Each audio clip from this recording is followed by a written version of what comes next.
I see human history as essentially an unconscious but unerring movement toward something.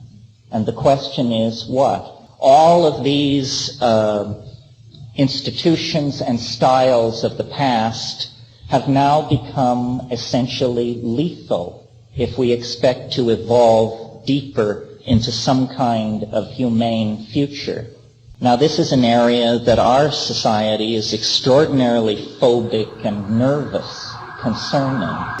And the reason, I think, is not far to seek, because institutions, modern institutions, depend on the transmission of a certain worldview and then willing acquiescence in the truth of that worldview by the populations into which it is being exported. In other words, a kind of cultural brainwashing is necessary for modern cultures to work at all. And the consequences of the acceptance of this situation of brainwashing is further acceleration toward catastrophe.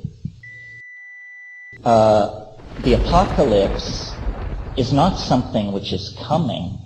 The apocalypse has arrived in major portions of the planet. What can be done to save ourselves and in so doing save the planet? And the conclusion that I've reached, which is when you lose the thread, when you become confused, the best strategy is to think back to the last sane moment that you knew and then act from there. This is an impulse that affects societies as well as human beings. This year we celebrate the 500th anniversary of the discovery of the New World, our world. Now that was a historical event essentially financed by Italian banking families, and that model has survived and functioned fairly well up into the 20th century. This is a standard impulse within a society, to go back to an earlier time and to create new models and new institutions based on an ever more ancient past. Now our situation is global and extreme.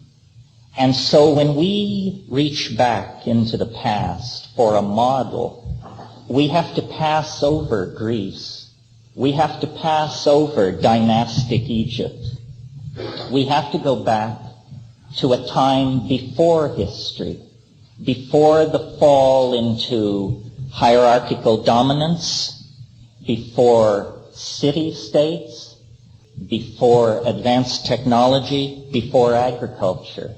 Apparently there is a great discovery or insight which our culture is deliberately designed to suppress, distort, and ignore.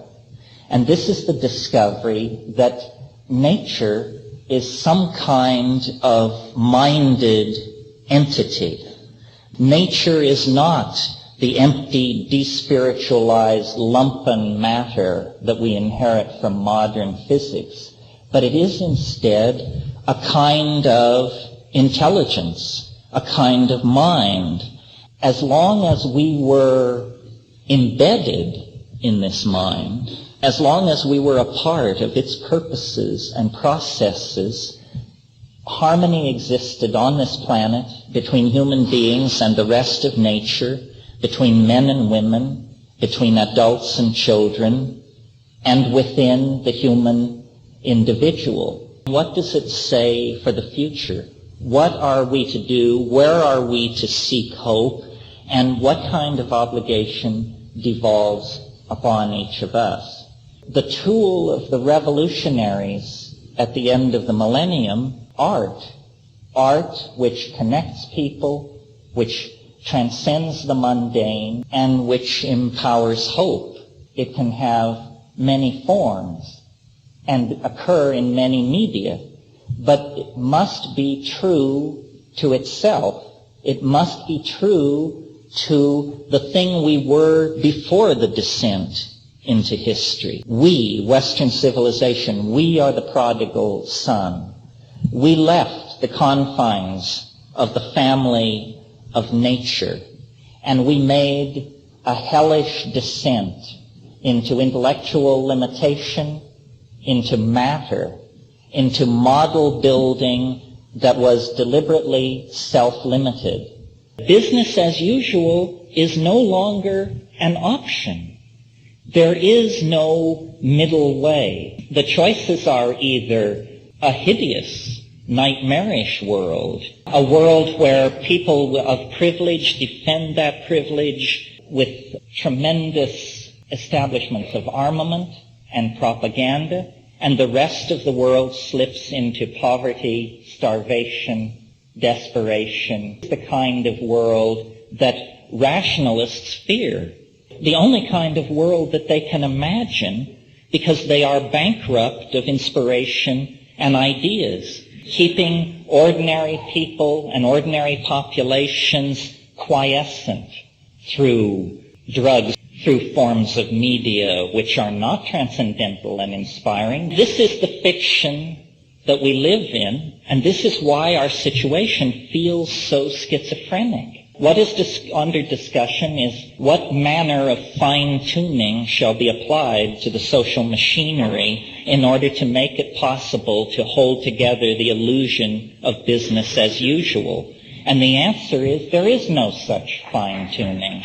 It's all finished. What is needed is a radical openness to new ideas of all sorts. Once this radical openness to new ideas is given respectability, the boundless creativity of the human mind will be tapped into and come to our aid. I hate to tell you, but strangely enough, this runs counter to democratic values. The notion of democracy is that we are all equal and can be used interchangeably in any social equation.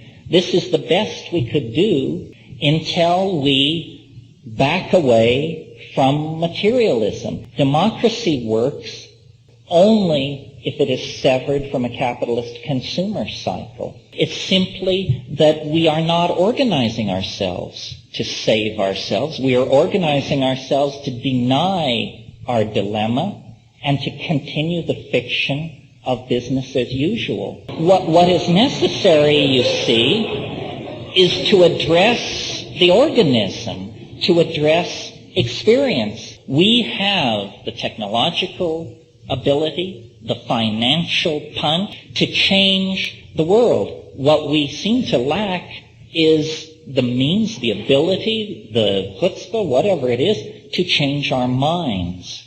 We must change our minds. Each and every one of us, above and beyond the practical things that we can do collectively and individually, I think we also have to seriously rethink our first principles. Time and becoming is not entirely driven by the consequences of the past. One can discover within oneself something that is not pushing us from behind into a frightening and unknowable future, but something which is actually calling to us from the future and casting a waving and flickering shadow down into the lower dimensional slice of ordinary reality. Now, people such as ourselves largely have been phobic of this concept because it's been under the control of beady-eyed little priests for centuries and centuries, and they have used it as an argument for a laundry list of moral do's and don'ts, which is a complete perversion of what it is. What it is the lost portion of ourselves. It's the portion of ourselves that we left behind when we made the descent into matter and physicality, that being a thing made of meat and bone and nerve entails. And most people, at least in these secular high-tech democracies, have so lost touch with this that they never lay eyes on it again until they close their eyes for the last time. Culture is a kind of diversion, a kind of entertainment that takes us away from the real business of being. And the real business of being is to cultivate the thing within ourselves which is most like this radiant, attractive force that is drawing all organization into itself. Something enormous is moving beneath the surface. Something is about to break the surface. All these migrations, technologies, civilizations, martyrs, saints, kings, fiends, all of this language, poetry, propaganda, these hideous paintings with people's eyes rolled back in ecstasy, all of this is an anticipation of something literally unthinkable, but something which invades our lives, our dreams, because we are being pulled toward it at a faster and faster rate. What is happening here is not the death of a species or the death of a planetary ecosystem. What is happening here is the birth of a new cosmic order. And if you were to encounter someone giving birth, and you had never seen it or even heard it, your impression would be one of emergency. Blood is being shed, there's moaning and groaning and pain and pleading.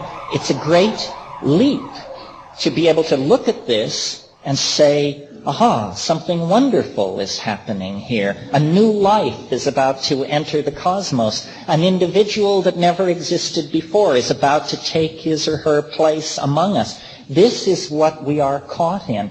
And there is a sense of suffocation, of hopelessness. We are in the planetary birth canal of a new order.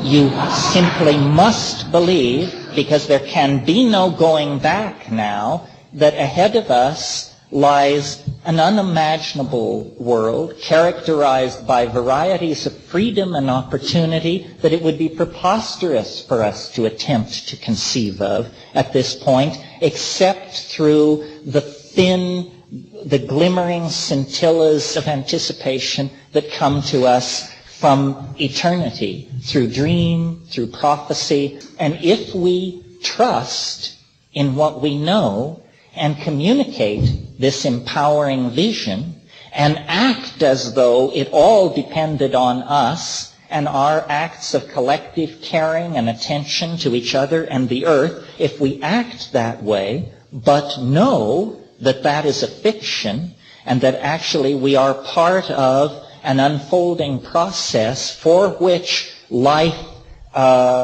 was created, then I think instead of hopelessness, despair, anxiety, division, fear, and loathing, there is a replacement with hope, a sense of community, a sense of transcendental adventure.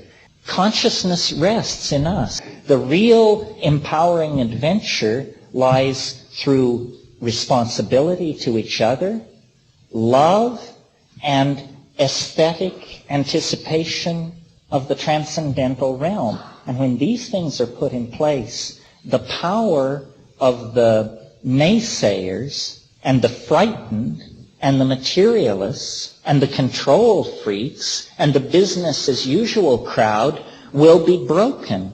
They cannot maintain, no one is in charge at this moment.